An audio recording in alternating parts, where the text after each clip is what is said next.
آج آپ ممبر پر ایسا کرے تو لال رومالے والا وہ 300 ریال کا جو وہاں پر کھڑا ہوگا دلال وہ آپ کو کہے گا ہاذا شرک ہاذا شرک. اس سے پوچھا جائے گا یہ اسی جگہ پر مروان بھی حضرت ایوب کو مشرک کہہ رہا تھا, اسی جگہ پر مروان اسی جگہ پر حضرت ابو ایوب انصاری کو مشرک کہہ رہا تھا. اس وقت حکومت صحابہ کی نہ تھی, اس خارجی کی تھی, لیکن صحابہ نے حق کہا. آج بھی حکومت صحابہ کی نہیں ہے, خارجیوں کی ہے, لیکن ہم وہی کریں گے جو صحابہ نے کر کے دکھایا تھا. حکومتوں سے کچھ نہیں ہوتا. اس وقت مدینہ پورا مروان خارجی کے ہاتھ میں تھا, مروان کے خارجی کے ہاتھ میں تھا, لیکن ایمان ابو ایوب انصاری کی جانب تھا کہ جو قبر رسول کا احترام کر رہے تھے. یہ بعض دنیا دار قسم کے لوگ, ابھی بات میں آگے بتاتا ہوں, تو ان کو چڑ تھی صحابہ سے اس لیے, سمجھے آپ, تو وہ کہتے ہیں وَإِذَا قِيلَ لَهُمْ آمِنُوا كَمَا آمَنَ النَّاسُ, جب ان سے کہا جاتا آؤ ایسا ایمان لاؤ, ایسا کہ وہ جانور کے پیشاب تک کی تعظیم کرتے ہیں, وہ اہل بیت کی تعظیم میں اس قدر سرشار ہیں, وہ سید عالم صلی اللہ علیہ وسلم کی نسبت کی تعظیم میں ایسے سرشار ہیں. سرکار اگر زلفیں ترشوارے ہیں تو صحابہ کرام, بال تو بال ہی ہوتا ہے معاذ اللہ,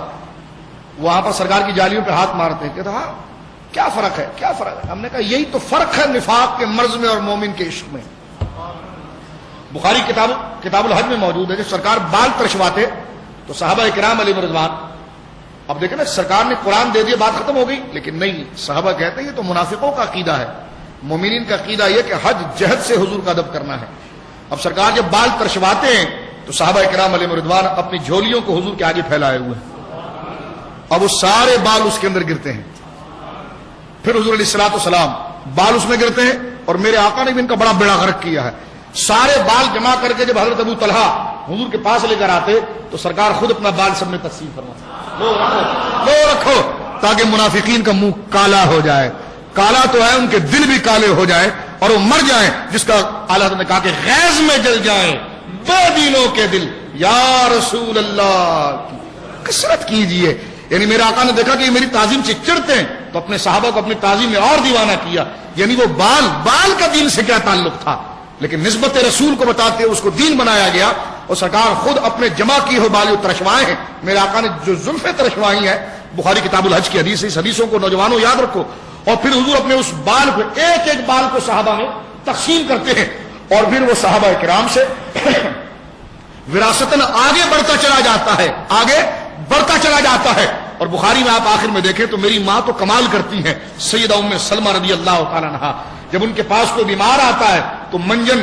یا کوئی دوائی, کوئی معجون, کوئی پھکی اس کو نہیں دیتی ہے, بلکہ بخاری کی حدیث ہے کہ ایک چاندی کا برتن تھا جس میں حضور کی داڑھی مبارک کا بال تھا,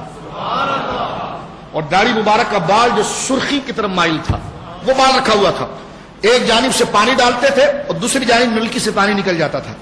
اب حضرت ام سلمہ اس میں پانی ڈالتی ہے, پانی جمع ہوتا, دوسری نلکی سے نکل جاتا, اور صحابہ کرام کھڑے ہوتے برتن لے کر, ان کے ہر برتنوں کے اندر پانی کے قطرے ڈالے جاتے. اور محدثی لکھتے وکان الناس یستشفون بحال المرضى, جو لا علاج مریض ہو جاتا تھا وہ جا کر حضور کے منہ مبارک کا پانی لے کر پیتا, خدا شفا عطا فرماتا.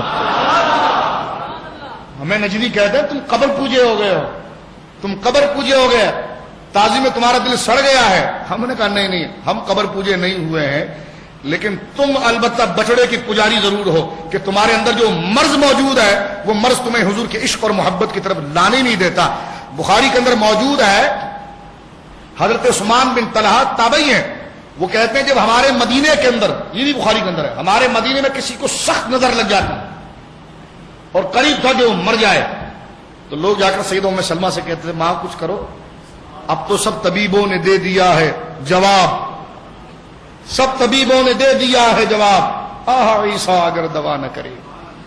ذوف مانا مگر یہ ظالم دل ان کے رستے میں تو تھکا نہ کرے. یہ صحابہ کا نظریہ ہے, رجوع الی الرسول, تعلق بالرسول. تو ماں کی خدمت میں آتے سیدہ ام سلمہ سے کہتے کہ کچھ کرم فرمائیے, تو وہ کہتی ہے اچھا فلاں دن آ جانا. تو سرکار کا جبہ مبارک جو تھا نا, ایک تو حضرت آسماء کے پاس تھا جو سیدہ عائشہ سے لیا, ایک حضور کا جبہ, ریشمی جبہ جو ہے وہ سیدہ ام سلمہ کے پاس تھا رضی اللہ تعالی عنہا کے پاس تھا. وہ جبہ لیتی اور پانی کے برتن کے اندر اس کو ڈبوتی, ڈبونے کے بعد جبے کو سکھانے لگتے, وہ غسالہ جو ہوتا, صحیح بخاری موجود ہے, مریضوں کو پلایا جاتا, جو دائمی مرض میں ہوتا اللہ اسے شفا عطا فرما دیتا. یہ حدیثیں کہاں جائیں گی؟ بن باز صاحب آپ تو اندھے رہے اور دل کے اندھے بن کے دنیا سے چلے گئے. وہ تو آپ کی قبر میں جو آپ کا ڈرامہ ہو رہا ہوگا تو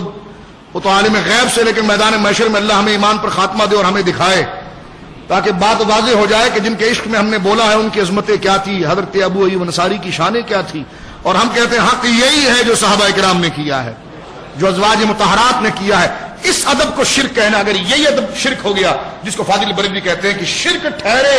جس میں تعظیم حبیب، کیا بات کر گئے اعلیٰ حضرت، شرک ٹھہرے۔ یہی عبداللہ بن رواحہ نے جو گھوسا مارا ہے نا اور کہا تو نے حضور کے جانور کے پیشاب کی توہین کی ہے، ہم اس کی بھی تعظیم کرتے ہیں، تو وہ ہنسنے لگا ہوگا یہ کیسی بات ہے۔ تو فاضل بریلوی نے ان کے عقیدے کی غمازی کی عبداللہ بن رواحہ کی، کہ انہوں نے یہی کہا ہوگا کہ منحوس تجھے حضور کا ادب شرک نظر آتا ہے۔ حضرت ابو ایوب انصاری نے جو یہ لفظ کہا مروان کو کہ انی جئت الی رسول اللہ ولمات الحجر، میں رسول کے پاس آیا ہوں، پتھر کے پاس نہیں آیا، تو یہ جو ان کا عقیدہ تھا کہ مروان اسے شرک کہہ رہا ہے لیکن ہم اسے دین سمجھتے ہیں، تو حضرت ابو ایوب انصاری اور ان صحابہ کے عقیدے اور باطن کی غمازی میرے امام نے اس الفاظ میں کی ہے کہ وہ یہی کہہ رہے ہوں گے کہ شرک ٹھہرے جس میں تعظیم حبیب، اس برے مذہب پر لعنت کیجیے جس میں رسول کا ادب و اکرام اور تعظیم شرک ٹھہر جائے تو اس پر لعنت بھیجیے۔ یہ کہتا نہیں ہم باڑ باندھ رہے، تعظیم تو ہے لیکن ہم باڑ باندھ رہے ہیں کہ کئی غیریت کی طرف نہ چلے جائیں۔ تو میں نے کہا جب سارے صحابہ نمازیں پڑھ رہے تھے تو رسول اللہ کو بال دینے کی کیا ضرورت تھی ان کو؟ جب انہوں نے داڑھی رکھ لی تھی، کلمہ پڑھ رہے تھے، سب کچھ کر رہے تھے، تو یہ حضور انہیں کیا فکر بھڑکانا چاہ رہے ہیں، کیا شعلے ان کے اندر جوان کرنا چاہ رہے ہیں؟ یہ حضور نے اپنے لعاب کیوں، اور بخاری کتاب الوضو اٹھا کر آپ دیکھیں، سرکار اپنے وضو کے برتن میں پانی قصدن چھوڑتے تھے، جس کو بالفاظ دیگر کہا جاتا ہے جان بوجھ کر چھوڑتے تھے، اور صحابہ کو کہتے پیو، یہ کتاب الوضو بخاری کی، پیو اس کو پیو۔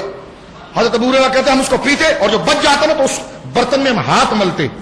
جس کو کچھ نہیں ملا ہاتھ مل کے اپنے گلے پر اپنے منہ پر پھیرتے تھے۔ اور بخاری کتاب الوضو میں ہے، سرکار خود فرماتے اپنے چہروں پر ملو اور اپنے حلق پر ملو۔ یہ ہے جو صحابہ کرام نے یہ کیا۔